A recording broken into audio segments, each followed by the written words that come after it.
Coronavirus. Révision de la liste électorale. Commission électorale indépendante, CEI. Refus du dialogue politique avec l'opposition.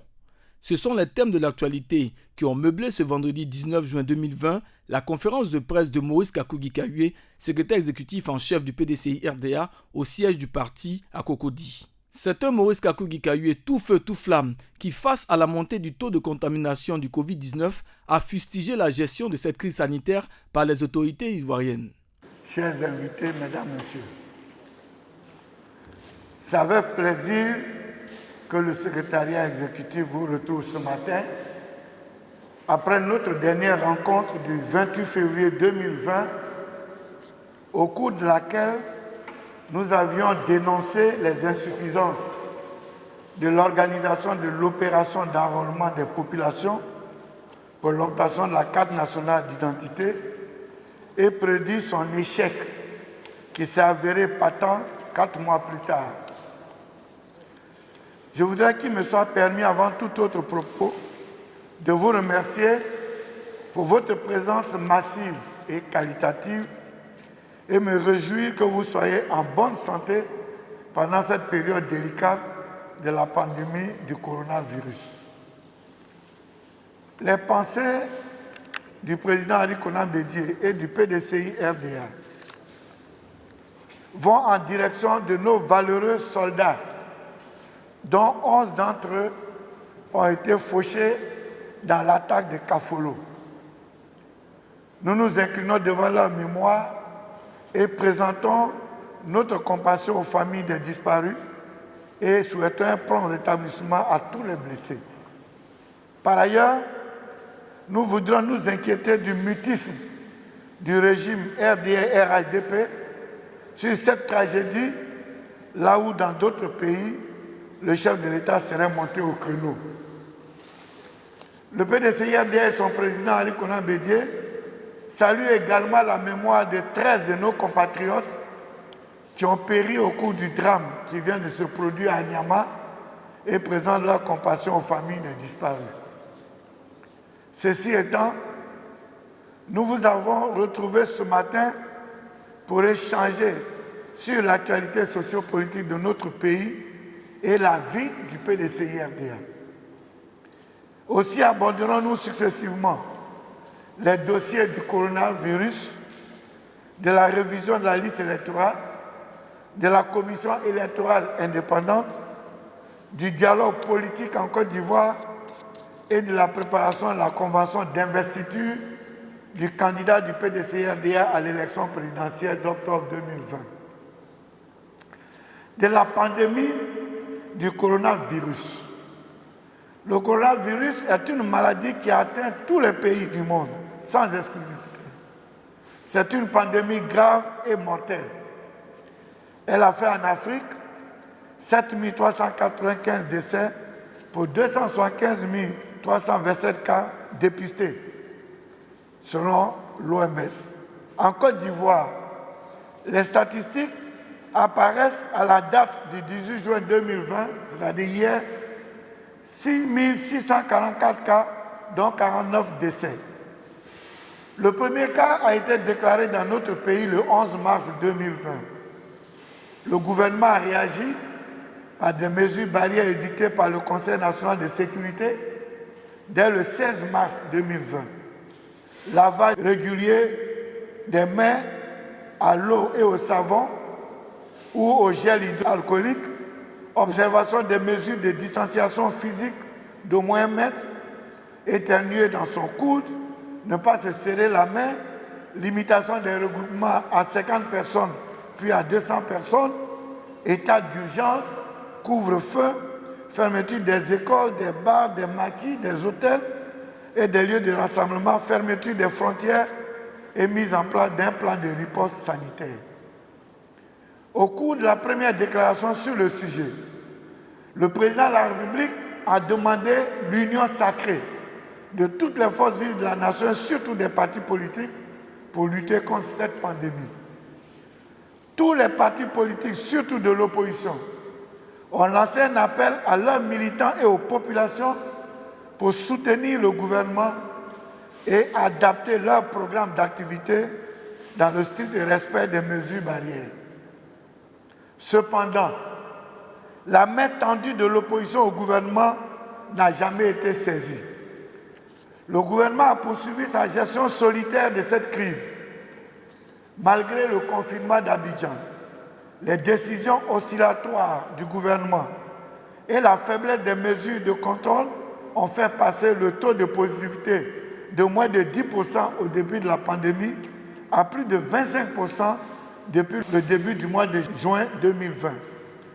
Ainsi, sur les 6 644 cas, nous avons depuis le 1er juin, en moins de 3 semaines, 3 611 cas, soit 50% du total des cas dépistés, contre 3 033 cas en 11 semaines.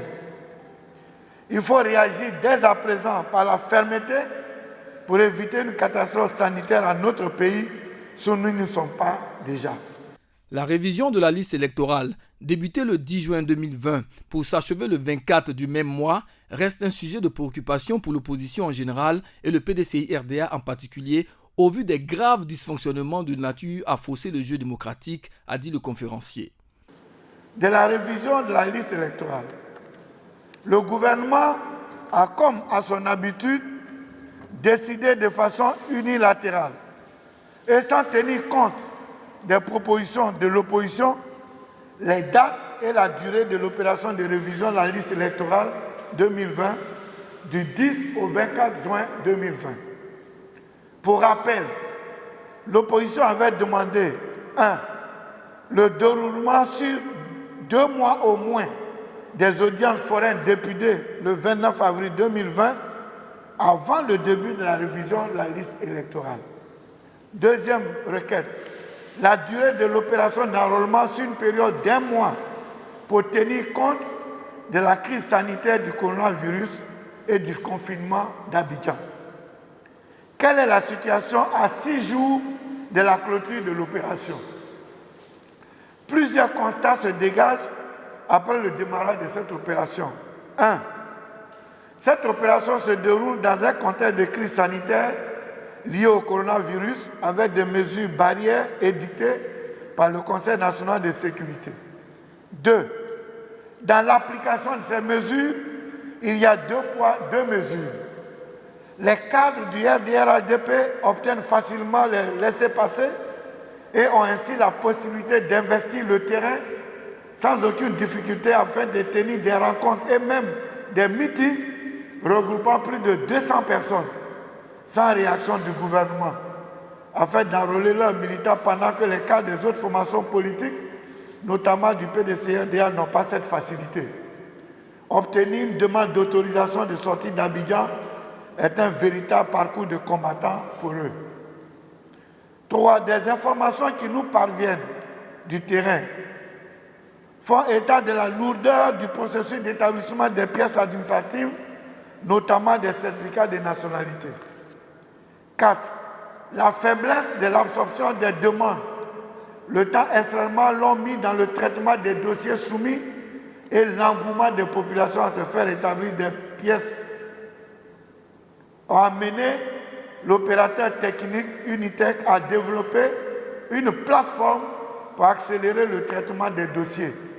Il y a seulement 10 jours. 5. L'insuffisance ou le manque des imprimés dans plusieurs localités, telles que dans le Moronu ou le Ifou. 6. Le retard de démarrage des audiences foraines dans certaines localités.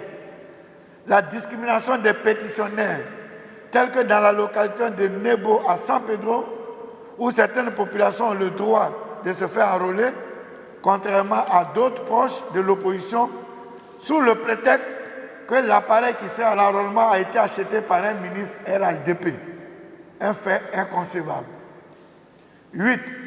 La période actuelle des pluies qui limite les déplacements de nombreuses populations de se rendre dans les sous-préfectures pour se faire établir les pièces.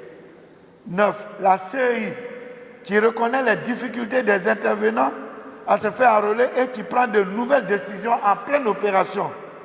Par exemple, la circulaire numéro 2, président SP 2020 du 18 juin, c'est-à-dire d'hier, qui autorise l'inscription sur les listes électorales des auteurs en possession des pièces administratives dont la date de validité a expiré. 10. Seulement moins de 1% des nombreuses demandes déposées par les responsables du PDCI-RDA et acceptées ont été honorées par la délivrance des certificats de nationalité pour se faire enrôler. Cela veut dire que 99% de nos demandes sont en souffrance, aucun certificat de nationalité n'est délivré. Le PDCI-RDA dénonce donc les lourdeurs, les hésitations, les dysfonctionnements et les changements de décision de la CEI dans la conduite des audiences foraines, la conduite du processus de révision de la liste électorale et demande la prorogation de la date de clôture de l'opération de révision de la liste électorale d'au moins 2 semaines afin de permettre aux nombreux Ivoiriens en âge de voter et dont les dossiers sont actuellement en souffrance d'accomplir leur devoir citoyen le jour du vote. Maurice Kakou-Gikayue est revenu sur la commission électorale indépendante. Il a partagé avec la presse la position du PDCI-RDA sur cette question. Notre position par rapport à la CEI, notre position elle est quoi? La CEI est déséquilibrée dans sa composition et elle ne répond pas aux standards internationaux. Voici notre position. Ce n'est pas une affaire d'entraînement. Je vous rappelle notre position. Nous ne reconnaissons pas la CEI parce que nous disons qu'elle est déséquilibrée. Il y a une surreprésentation du pouvoir. Les 3 RHDP, le représentant du président qui est président du RHDP, ça fait 4. Le représentant du ministre de l'Intérieur qui est membre du comité politique du RHDP, ça fait 5. Il faut que les 5 là, on donne à l'opposition avant de discuter. Ensuite, il y a certaines propositions qu'on a faites dans le fonctionnement même de la CEI. Quand on aura le verdict de la Cour africaine des droits de l'homme et des peuples, on va aviser. Parce que nous, on a porté plainte. Nous sommes des légalistes. On a porté plainte. Le jugement a été fait. À cause du coronavirus, les délibérations n'ont pas eu lieu. La session s'est ouverte le 2 juin et ça se ferme le 26 juin. Avant 26 juin, là, tendez les oreilles, vous allez avoir le résultat. Et après, vous venez vers moi pour me demander, PDCI fait quoi maintenant? Les informations de terrain révèlent des anomalies observées par des électeurs inscrits sur la liste électorale. Des personnes inscrites sur la liste électorale depuis 2010 et qui ont participé au scrutin antérieur ne retrouvent plus leur nom. D'autres électeurs ont vu le changement de lieu de vote à leur insu. Le même constat est également fait autant pour les Ivoiriens vivant en Europe qu'en Côte d'Ivoire. Le cas le plus flagrant est celui des Ivoiriens enrôlés en Russie qui se retrouvent sur la liste des votants en Côte d'Ivoire, précisément à Boisseau et Korogo. De nombreux Ivoiriens sont dans ce cas. Cette attitude de la CEI est suspecte. De plus, dans le cadre de la refonte du site internet de la CEI, la sous-commission sensibilisation et formation que préside la vice-présidente Mme Salimata Sanogo, épouse Porquet, a sollicité l'agence DB Consult pour sa campagne numérique. Cette société, DB Consult, a sous-traité son contrat avec l'agence Vaudou Communication pour la récupération du nom du domaine CI en vue de la campagne numérique. Or, tous les Ivoiriens savent que Vaudou est l'agent de communication du RDR-RHDP. Son directeur a même été candidat du RDR-RHDP à la mairie du Plateau. Quand on sait que la révision de la liste électorale se fera en ligne, il est à craindre que cette agence en charge de la campagne numérique ne manipule le fichier électoral pour le compte du parti au pouvoir. La CEI serait-elle en train de porter le manteau de l'arbitre et du joueur en même temps? C'est pourquoi son Excellence Henri Konan Bédié, président du PDCI-RDA, s'est récemment entretenu avec le président de la CEI pour lui demander de remédier à cet état de fait qui est un délit d'initié. D'ailleurs, le président de la CI a répondu par correspondance numéro 291 du 12 juin 2020 en demandant à la directrice de DB Consult de mettre fin à sa collaboration avec Vodou Communication. Le PDCI suit attentivement l'évolution de ce dossier. En ce qui concerne l'entrée du PDCI à la Commission électorale indépendante, notre position reste inchangée. Nous attendons le verdict de la Cour africaine des droits de l'homme et des peuples avant la prise de toute autre décision. Grand cadre du dialogue politique national. Des propagandistes font souvent passer le PDCI comme un parti fermé au dialogue. Le PDCI-RDA, dépositaire de loufotisme, est par essence un parti de dialogue.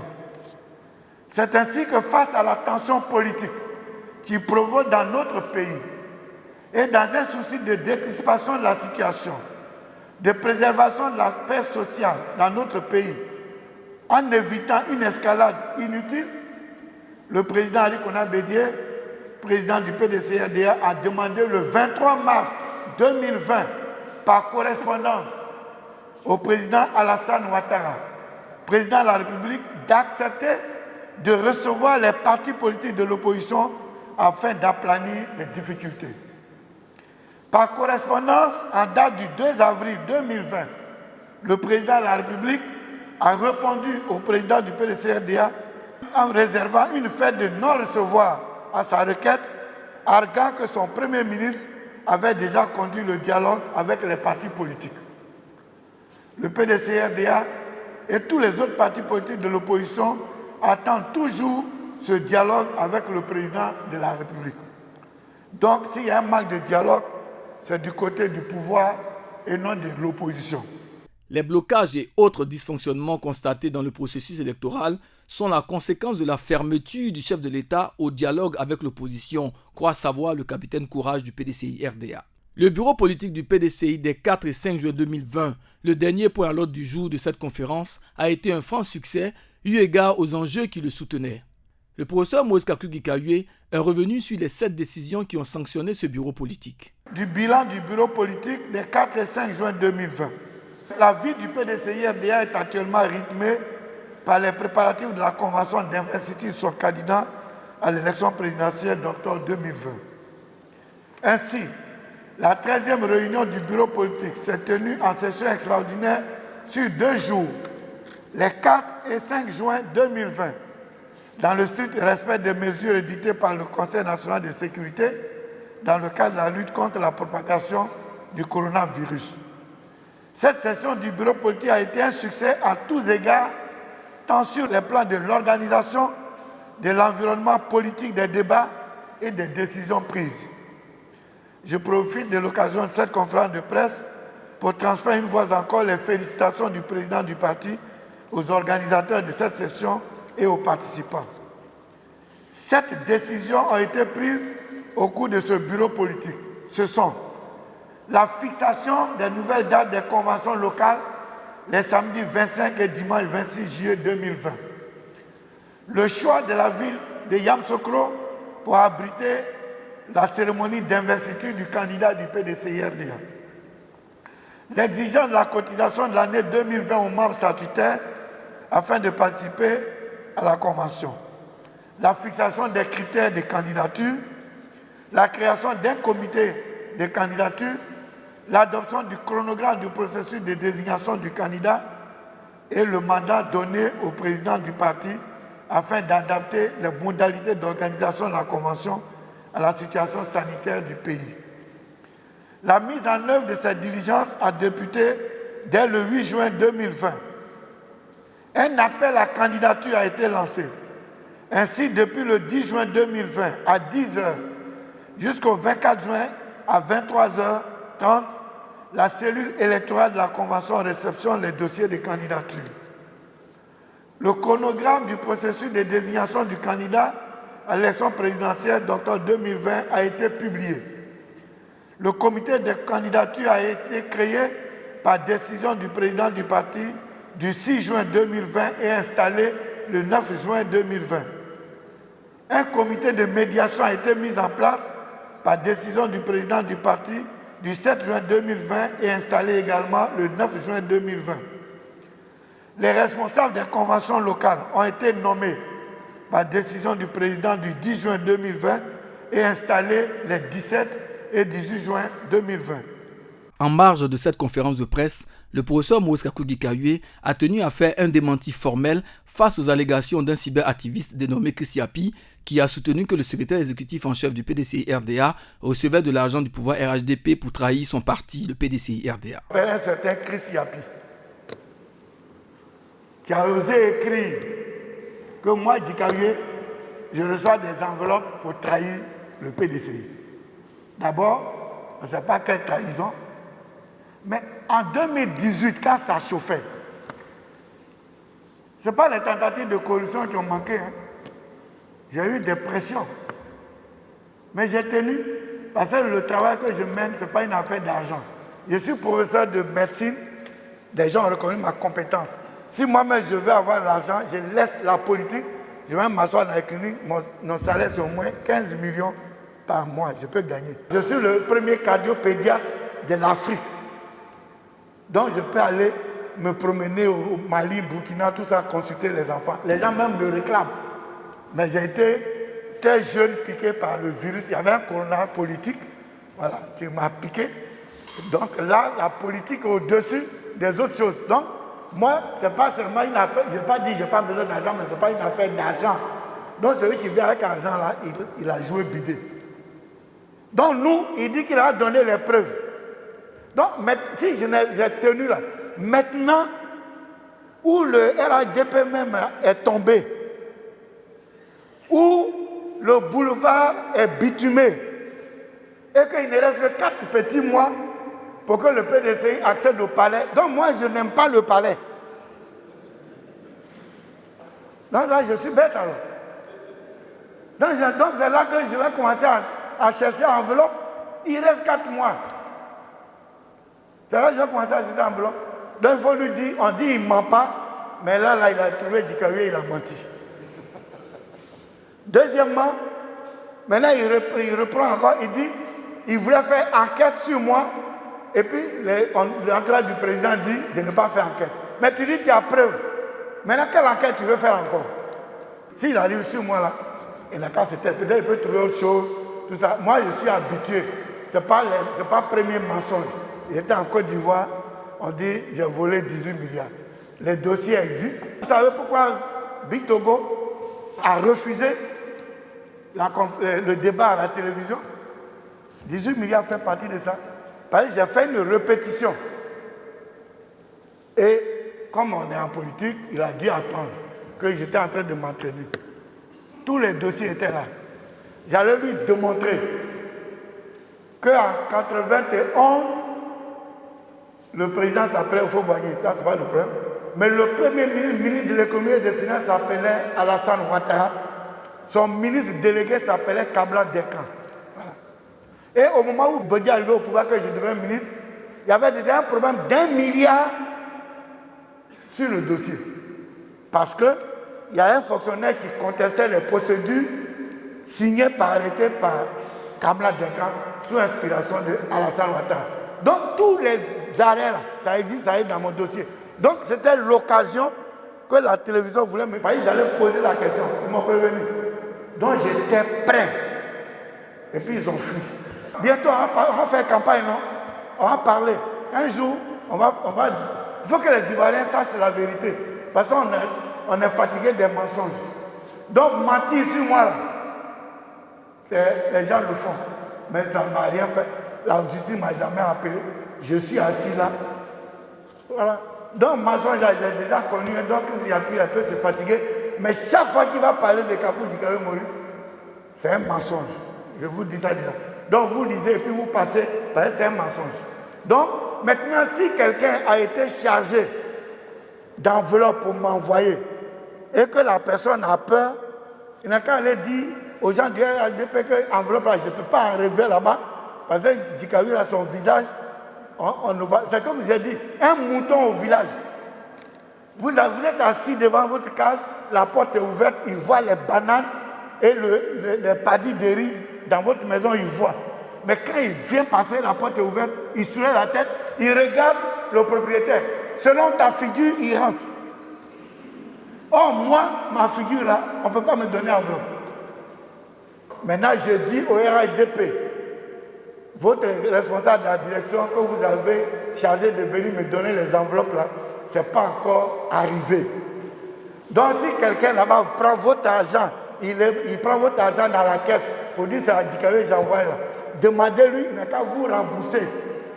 Au terme de la conférence de presse, le secrétaire exécutif en chef du PDCI-RDA, le professeur Moïse Kakugi-Kayue, fait quelques propositions pour garantir un processus électoral crédible et transparent pour aboutir à des élections démocratiques en octobre 2020. Pour conclure, je voudrais vous inviter à retenir 1.